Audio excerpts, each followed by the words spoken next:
Hello, everyone. This is Quaros, your favorite place to find Chaos Zero Nightmare content.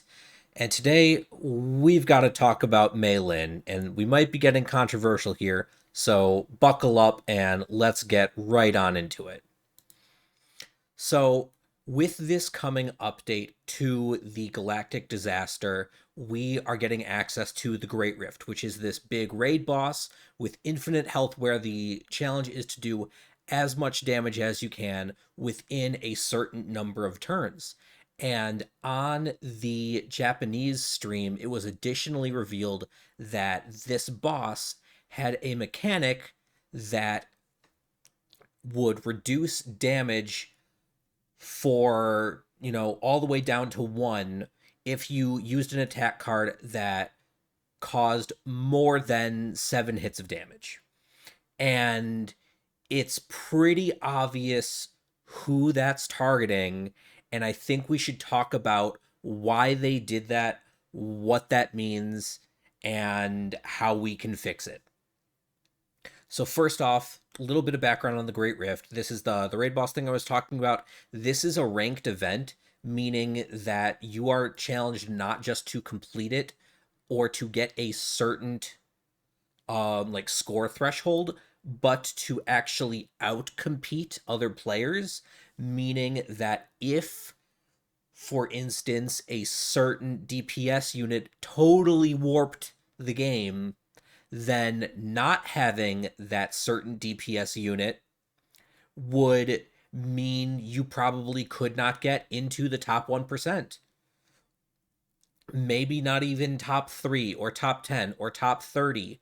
A lot of people who are even like free to play are probably hitting their selector soon. And if you chose not to select Mei Lin and other people do, and you don't have access to her from your other standard polls, then that could be an issue. And that seemed to be what they were trying to alleviate. And now I won't go steal other people's content on, some of the stuff. You can look up plenty of like Mei Lin showcases where she's doing 1 gazillion damage. But if you are not a Mei Lin player, then I've got the Pride Win handy dandy deck builder to essentially show what she does and what she wants to do. So she has an upgrade that just increases damage. She pretty much always does passion weakness. And then she has this card, which these three cards are the things that like are warping the meta right now, these specific epiphanies, which it's not that hard to get them all together. This one is required. This one's pretty much required. This one does not have to be this specific one. This is the best one, but it doesn't have to be this one. Likewise, this epiphany doesn't have to be this exact one. It can be others, but this is the best one probably, or not even maybe the best one. There are other ones that are probably equally as strong. I'm not a Mei Lin main. So getting that out of the way. But this card, for 1 turn, each passion card you used causes this to do 1 extra hit. This card, the Spirit of the Armada, 1 turn when you use a passion card, you get plus 20 to your own damage amount. So plus 20 multipliers. And then this moves your 2 basic cards to hand, which you've got your 2 strikes here. And it should be noted that move gets around the restriction of not being able to draw cards that have been played this turn in like a reshuffle. This will move them even from that used pile back into your hand, and it decreases the cost of those cards by 1. So they are free. You will get to use these for free. And if you've got, enough draw power in your team to assemble these 3 cards all in a row, you've got 3 AP. You can use this. I mean, this one it's easy to get because it's a retain card. So really, assembling just a couple of these pieces and maybe some extra draw power, you activate your skill, and then you spam these to spam these, and then finish off with this, and suddenly you've got a card that deals 20 hits and has, let's see, 2400, like 550 damage, or it can go even higher with other sources of DPS. The point is that you have a very high multiplier that's hitting a huge number of times, and you can do 100k damage in one card with this combo. It's very, very strong, and it's causing problems. We already see that they're having to put in special defensive buffs to bosses to get around this. And honestly, I think for a live service gotcha game like this, having a character who is so game breakingly more powerful than all the others is a bad thing.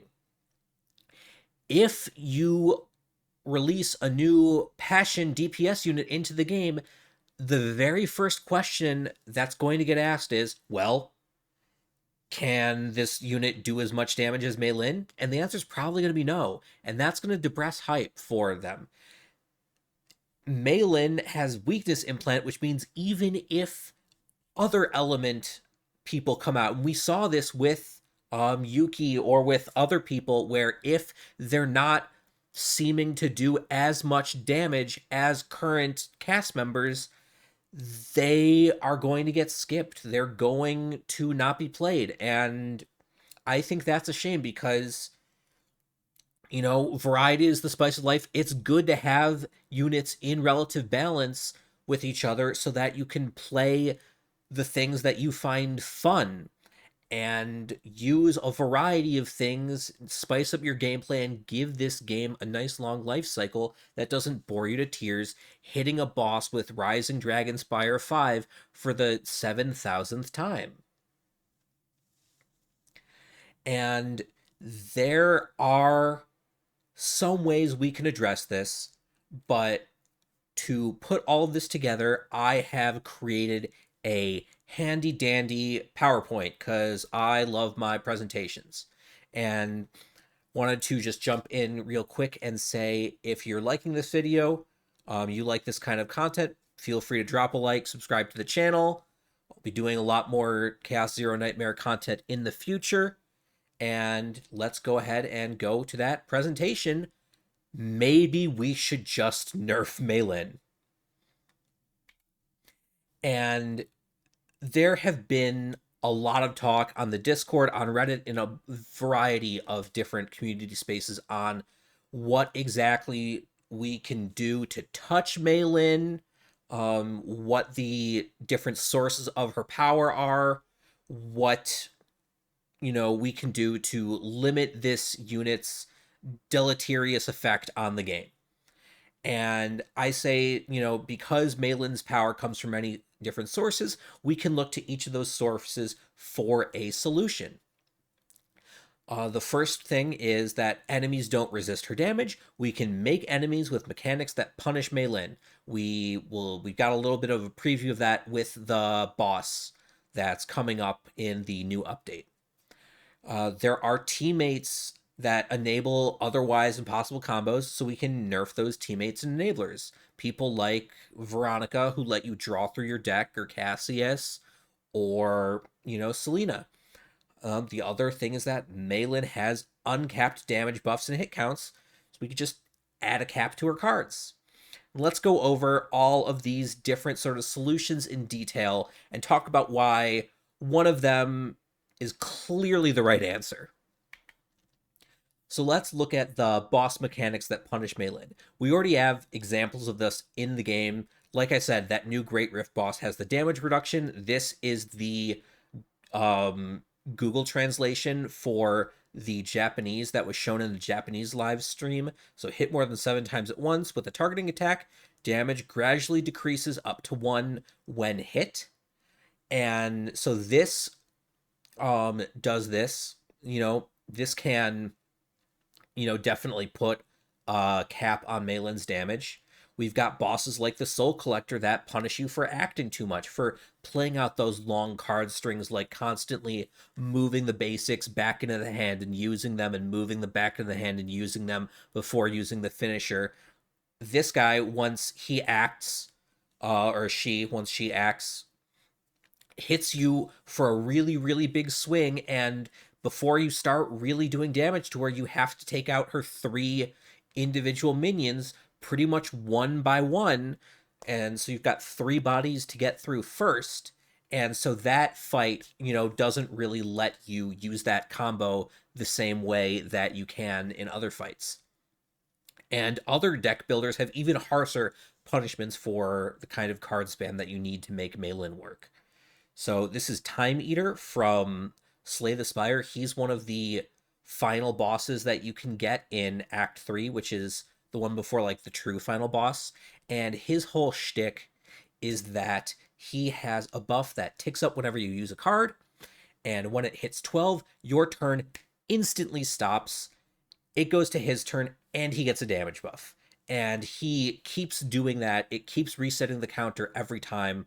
So as you build up your cards, he will keep punishing you more and more. Now, let's talk about why I don't think this is the best strategy. So, first of all, we're unintentionally punishing other combatants by using this like indirect method of, hey, let's buff the bosses to resist this, where other units who are more in line with the game's balance, who rely on high hit count or cards played, will suffer. So people like Tressa, her dagger spam suffers. Luke's bullet dance and bullet spam suffers, and the upcoming character Chizuru looks like she relies a lot on multi-hit attacks as well. And so it's kind of weird that she's going to suffer from this effect on the boss that is launching alongside her. And if they introduce other problematic units in the future and decide, okay, well, we'll just add passives to counter them, then eventually we'll get this growing list of statuses and abilities and things we have to parse through and consider, and soon enough our bosses look like Fire Emblem heroes. And I don't want that. I think the current complexity of the game is in a pretty good spot. I'd be fine with a little bit more. I'm fine with some of it being a little bit simpler, but I think what we've got right now, especially with things like the distortion where you stack up effects, sort of like in waves, and so you are building on previous things that we don't want to get to this point. We've already hit a really good spot. I don't think this is going to be good for the game or very fun. And not to mention that we don't even know how successful some of these effects are going to be. Like, I can tell you the problem with this right off.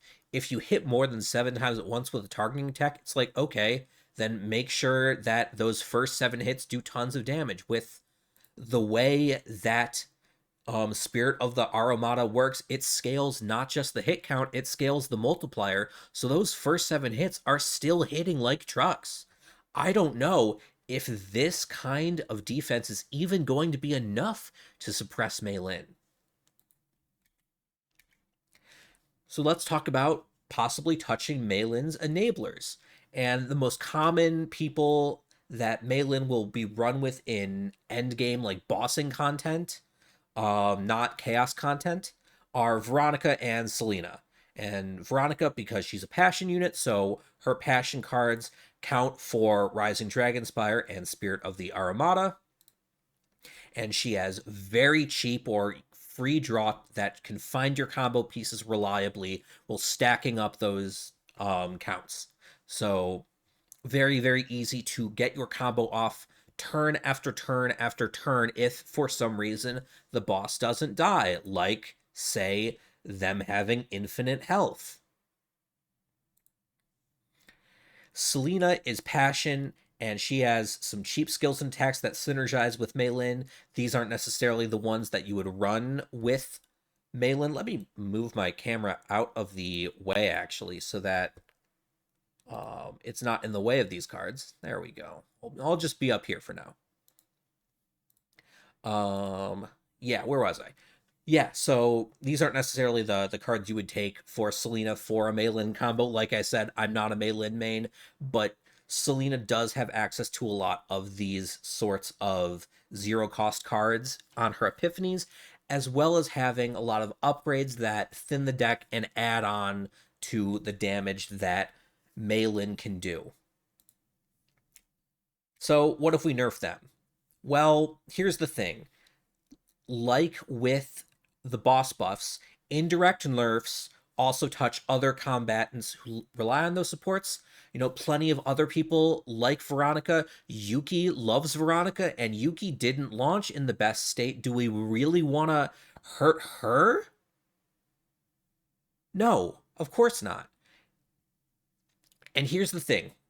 We have to consider what's actually the thing that's enabling Mei when we boil down to like the essentials. It's cheap card use, so zero cost cards, AP refunds, stuff like that, and the fact that you need enough cards to use to stack it up. That's draw and card generation.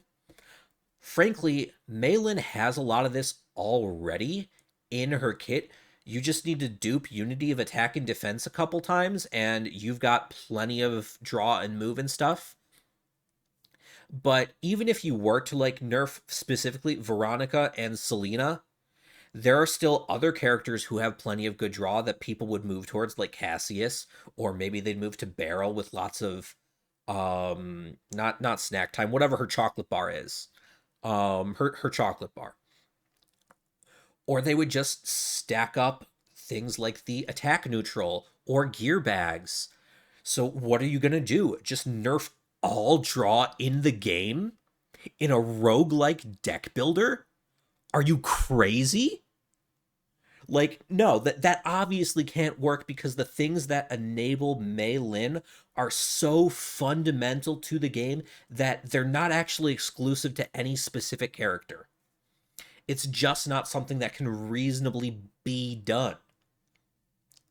And if you were to touch those other characters, you would need to provide compensation. Not actually a big issue. We'll get into that in just a bit, but it is something that some people would complain about, even if those complaints might not necessarily be the most valid, in my opinion. Let's go over this one more time. Mei Lin's damage is weirdly uncapped. All of the other DPS combatants with the ability to like scale their hit counts and damage have caps built in some sort of way. So Rin's Mythic, the Dark Mist Secret Art, it only does 80% damage to start off with. That's a lot less than this 150, which I know there are other things that buff Rin's damage, but that's a little bit beside the point. But you can see that she gets +1 hit per skill card in hand. That is a lot harder to get to a high count than it is to just play lots and lots of passion cards. And you have a max count of 5. That's what they're like, that's two different angles that make this a worse card than Rising Dragonspire.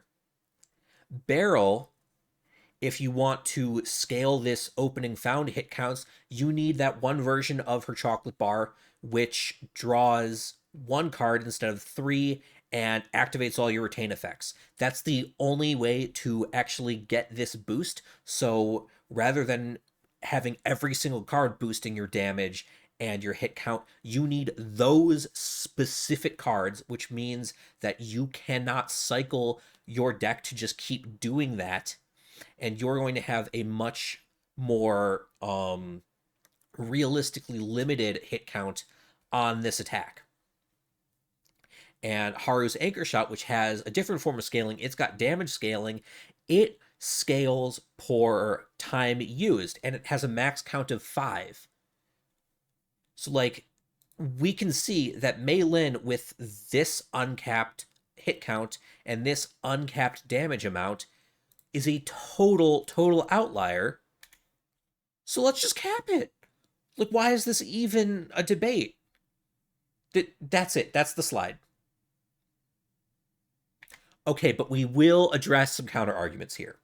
And really, I think the big counter argument to nerfing and capping Mei Lin is the compensation aspect is, oh, you can't nerf characters in a gotcha game. People have spent money, people have spent resources. But frankly, there's no actual rule. There's no real like data or case study that says no, you're not allowed to nerf characters in a gotcha game. In fact, there's the inverse. We have plenty of case studies where gotchas have nerfed characters and it's been fine. Epic 7, the other game made by Super Creative, the devs of Chaos Zero Nightmare, have nerfed characters and they refund the mats that have been required to build the characters, and it's been fine. It's a PvP game. Balance is significantly more important there than it is in a PvE game like Chaos Zero Nightmare. So, the idea of nerfing a character for balance is easier to swallow, I get, but it still shows that you can do it. And other games have done it too. Grand Blue Fantasy, PvE game mostly, um, nerf characters, and they just refund the crystals spent on that character's banner. The example I can think of, this was actually back when I started Grand Blue Fantasy, way, way back in college. There was a character, Korwa, who came out who was doing the Chaos Zero Nightmare equivalent of topping damage charts without any memory fragments equipped, because she was just that strong that even with no gear, she would be able to make your team do insane amounts of damage. And they nerfed her to instead of being absolutely meta breaking, to just be very, very strong. And that was fine. People still used her, people still liked her. People were not unhappy about the fact that they got a refund for all the crystals spent during her raid up banner. It's whatever. And so, really, what's better? Some whales complaining now that their E6 Mei Lin isn't doing a gajillion damage, or them never pulling again because the new units aren't doing a gajillion damage like Mei Lin does.